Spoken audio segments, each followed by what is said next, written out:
Men Ravshan va Moqchehra Sharaf Rashidov nomidagi Samarqand davlat universiteti Urgut filiali 4-bosqich talabasiman. Bugun biz sizlar bilan guruh rahbarining ota-onalar bilan olib boradigan ish shakllari mavzusi to'g'risida gaplashamiz. Bu mavzuda 3 maqsadni oldim.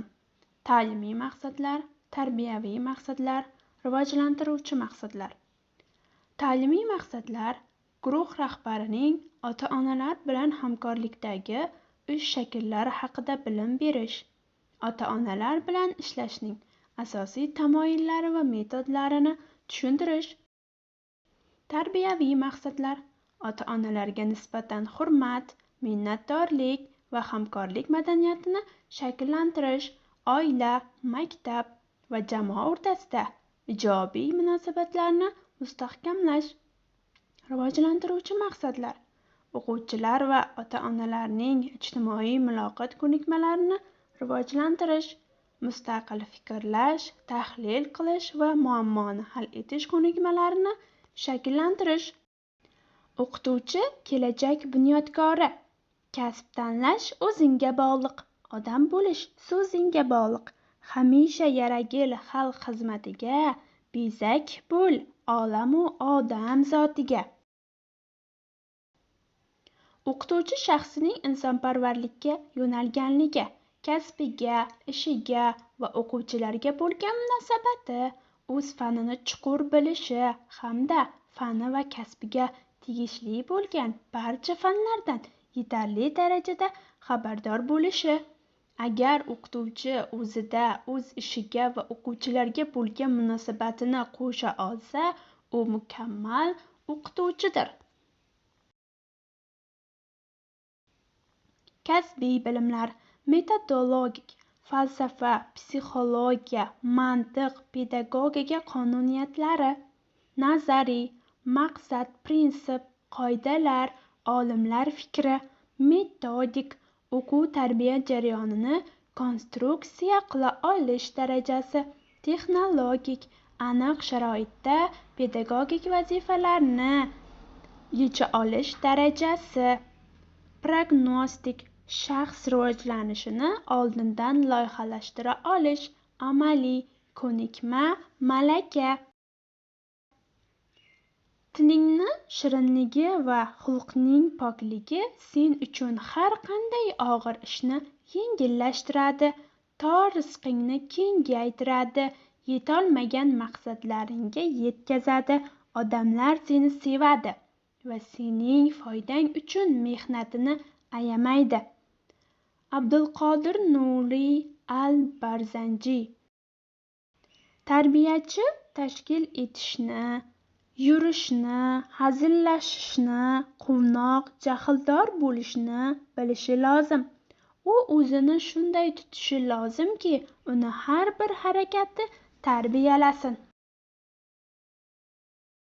1000 marta eshitgandan ko'ra 1 marta ko'rgan yaxshi degan naqlni hamma biladi.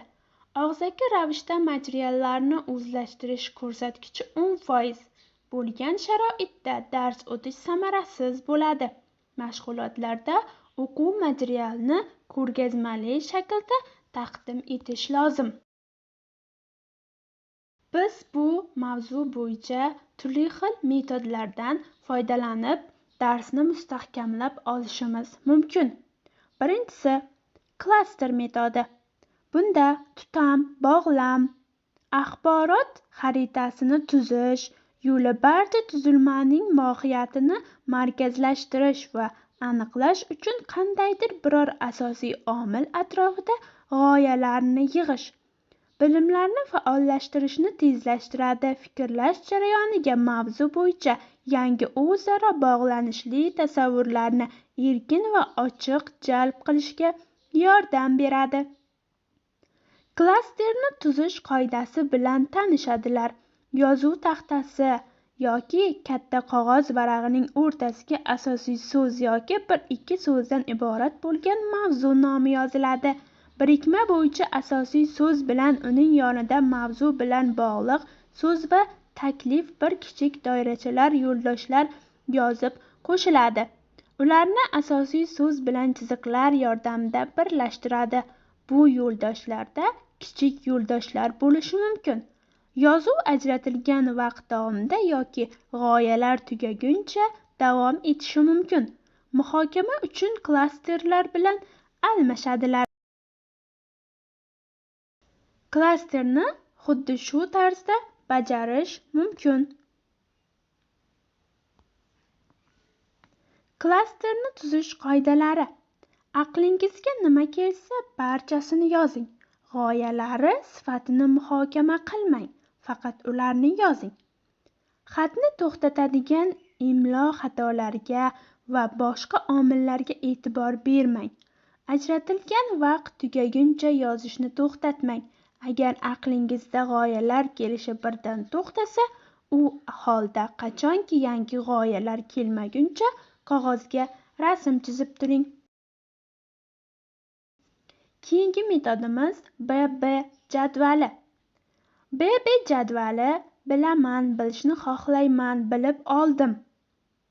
Mavzu, matn, bo'lim bo'yicha izlanuvchilikni olib borish imkonini beradi. Tizimli fikrlash, tuzilmaga keltirish, tahlil qilish ko'nikmalarini rivojlantiradi. Jadvalni tuzish qoidasi bilan tanishadilar. Alohida kichik guruhlarda jadvalni rasmiylashtiradilar. Mavzu bo'yicha nimalarni bilasiz va nimani bilishni xohlaysiz degan savollarga javob beradilar. Oldindagi ish uchun yo'naltiruvchi asos yaratiladi. Jadvalning 1 va 2 bo'limlarini to'ldiradilar. Mavzuni tanlaydilar, mustaqil o'qiydilar. Mustaqil kichik guruhlarda jadvalning 3-bo'limini to'ldiradilar.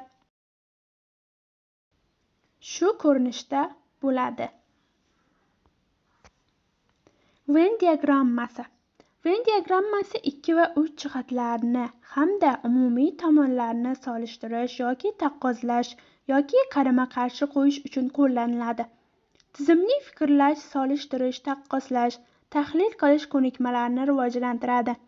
Diagramma Venn-da tuzish qoidasi bilan tanishadilar.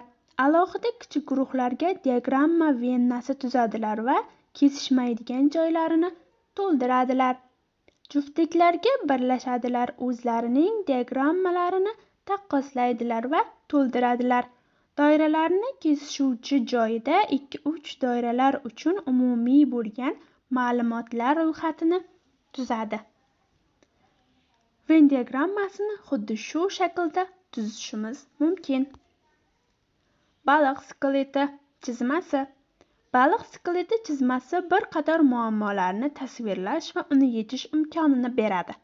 Tizimli fikrlash, tuzilmaga keltirish, tahlil qilish ko'nikmalarini rivojlantiradi. Chizmani tuzish qoidasi bilan tanishadilar. Alohida kichik guruhlarda yuqori suyagida kichik muammoni ifodalaydilar. Pastda esa ushbu kichik muammolar mavjudligini tasdiqlovchi dalillar yoziladi. Kichik guruhlarga birlashadilar, taqqoslaydilar, o'zlarining chizmalarini to'ldiradilar, uning chizmaga keltiradilar. Ish natijalarining taqdimoti. Baliq skeletini xuddi shunday ko'rinishga keltirishimiz mumkin. E'tiboringiz uchun rahmat.